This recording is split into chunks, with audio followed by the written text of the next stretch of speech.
Hi, everybody. This is Peter Schiff. It is Thursday, November 8th, 2012. Well, the presidential elections are over, and unfortunately, President Obama was reelected to another 4 years. Also, with the exception of maybe some minor cosmetic changes, we pretty much have the same Senate and the same House of Representatives today that we had before the election. So with the same executive, the same legislature, really nothing is going to change. And the real crash is staring us right in the face. In fact, I think what really saved President Obama, what really helped him get reelected to a second term, despite how bad the economy is the fact that people perceive that the economy in Europe is even worse. In fact, President Obama really needs to thank the Greek voters for his reelection, not the American voters. Because if Greece hadn't voted themselves into bankruptcy, I think that our crash would have already occurred. But because the European situation blew up first, investors from all around the world have flocked into U.S. Treasuries as a safe haven, despite the fact that I think U.S. debt is even riskier than European debt because the dollar is still the reserve currency, although that role is diminishing. It is still thought of as a safe haven, and a lot of money went to the dollar and to our bond market that might otherwise not have were it not for the problems in Europe.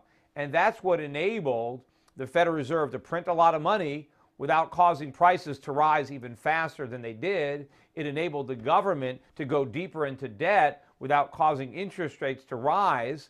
And it basically bought President Obama another term, because we were able to take all this cheap money and go out and spend it and buy more stuff we couldn't afford with money we didn't have. And so Americans felt better than the economic reality would have otherwise dictated, because we had the benefit of all this cheap money. Of course, it comes with a lot of strings attached, because whatever we borrow today, we have to pay back, or more likely repudiate or inflate away in the future. But I don't think Obama is going to get out of Dodge. I don't think he's going to finish his second term without that crisis. Sometime during the next 4 years, probably sooner rather than later, there's going to be some kind of resolution of the European problem, one way or another.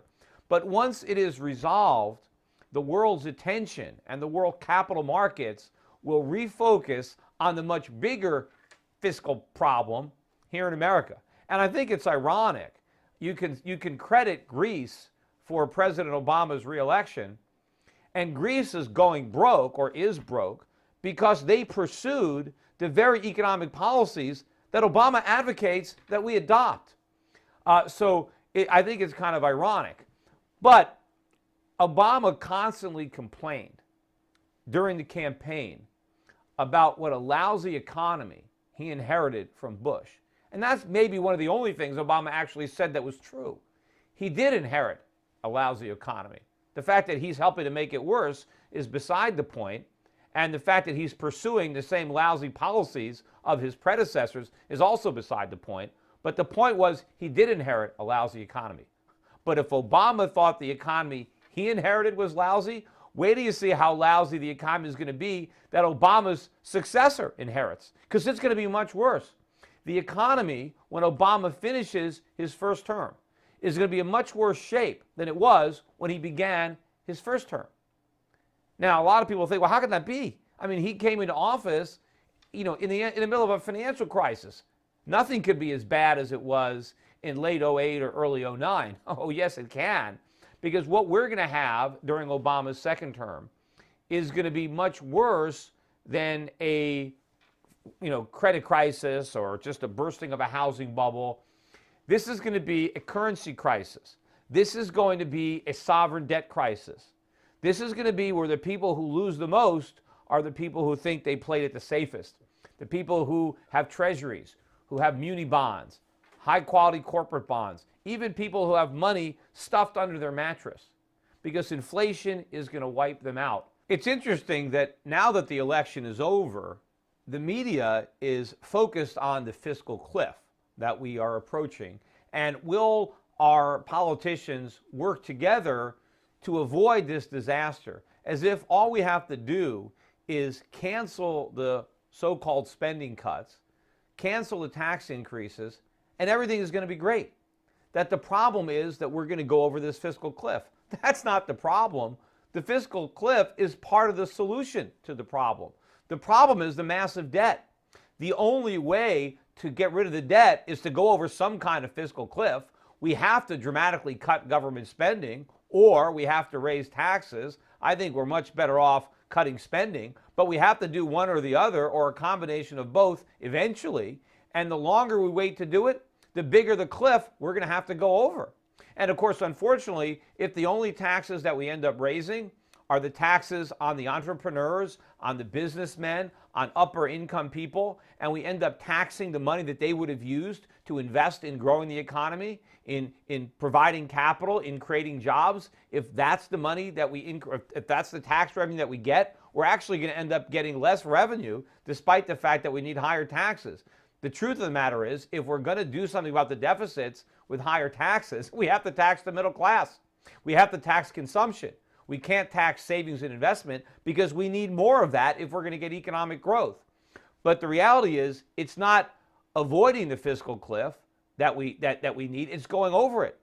And we're not going to solve the problems by not going over that cliff, because if we don't go over that cliff, we're guaranteed to go over an even bigger cliff down the road. I mean, if you buy into the idea that reducing government spending is going to hurt the economy, if you believe that, well, then we're going to have to reduce it a lot more if we don't go over this cliff, because the deficits are going to be that much bigger. And when we ultimately have our Greek moment, when we have the real crash, when we have a sovereign debt crisis, a currency crisis, because the world won't lend us any more money, we run out of credit, the world wakes up to this con game, and they no longer have confidence in our ability to repay debts that we clearly lack the ability to repay.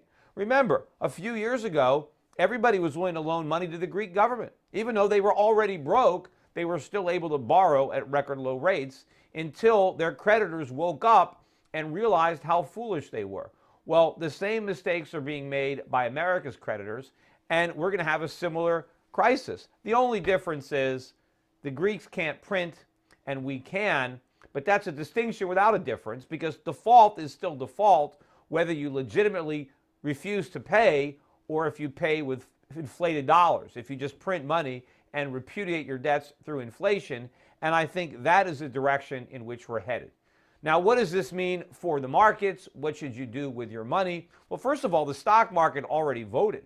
The Dow Jones was down better than 300 points the day after the election. So as soon as the market knew the results, the Dow dropped better than 300 points. Now, that wasn't a record for a stock market drop after the results of an election. Obama already had that record. The biggest drop in a day after a presidential election was 4 years ago when Obama was elected to the first term. The Dow dropped about 5%.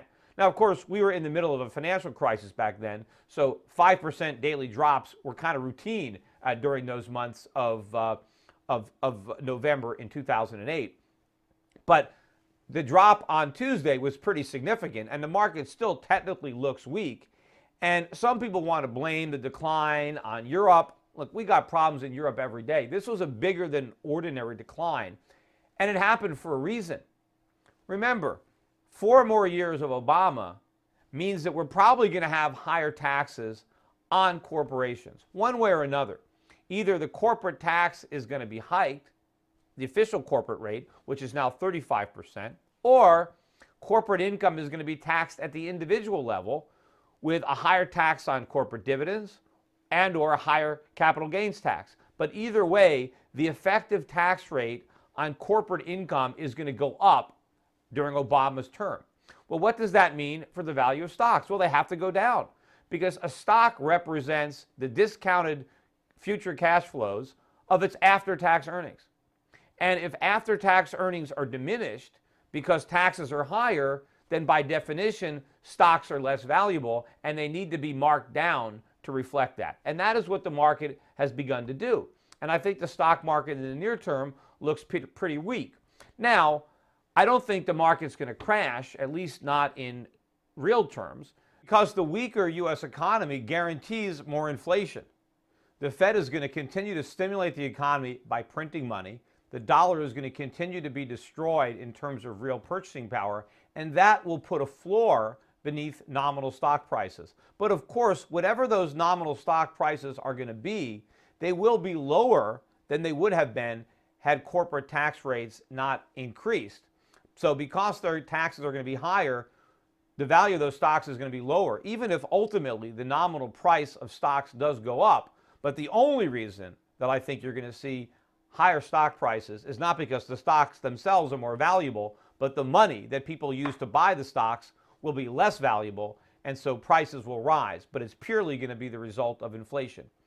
Given that, U.S. stocks are not the place to be, although if you have to buy U.S. stocks, there are some U.S. stocks that will do much better in the environment that I envision than others. But I think the best thing to do is to get out of Dodge, avoid the market in the U.S. if you can, and look for greener pastures abroad. In fact, over the course of the past couple of weeks, we are seeing a bit of a decoupling, particularly in some of the Asian and emerging markets, which have been rising even as the U.S. market has been falling.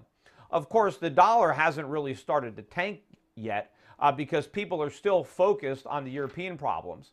But the interesting fact is the euro's not tanking either, at least not against the dollar.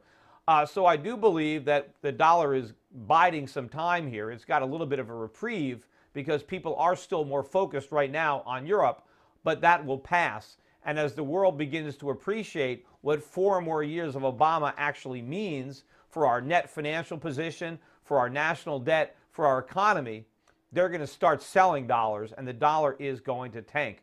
Gold, on the other hand, has already started to rise. It was down slightly on the day following the election, but that's because it rose about $35 the day before the election.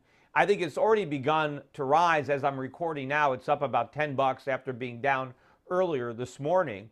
But I think it makes a lot of sense to be buying gold as a result of what's happened. Silver, I think the world is going to appreciate, not just in America, but all around the world, how a weak dollar policy is going to benefit precious metals. And of course, it's not just America that's making these monetary mistakes.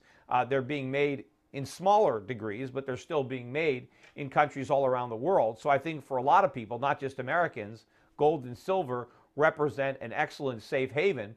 And I think that right now it may be a little bit of a lull before the storm as people really start to digest what this means. Because for a while there were people who were thinking that Romney was going to win. I mean, for a while it was maybe 50-50. There were a lot of people who were optimistic that maybe Romney was going to win.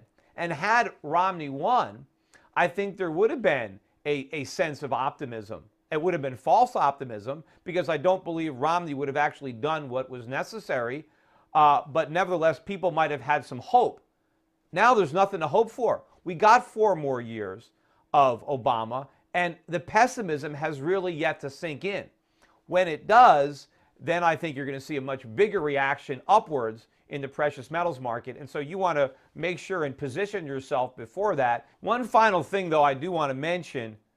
A reason that I preferred Romney over Obama, apart from the fact that it would at least be encouraging to see our country have the good sense to at least reject another term for Obama. Unfortunately, that didn't happen.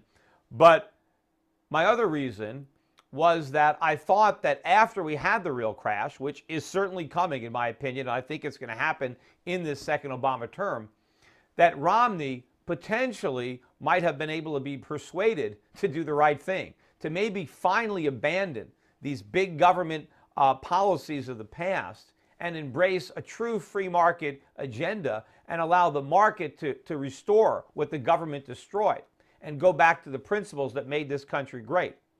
There is absolutely no chance that Obama is going to do that because the principles he believes in are not the ones that the country was founded on. I mean, maybe they're the ones that Cuba was founded on or the old Soviet Union, but not the United States. And Obama is going to see this economic crisis that's coming on his watch as vindication of his beliefs that the free market doesn't work anyway.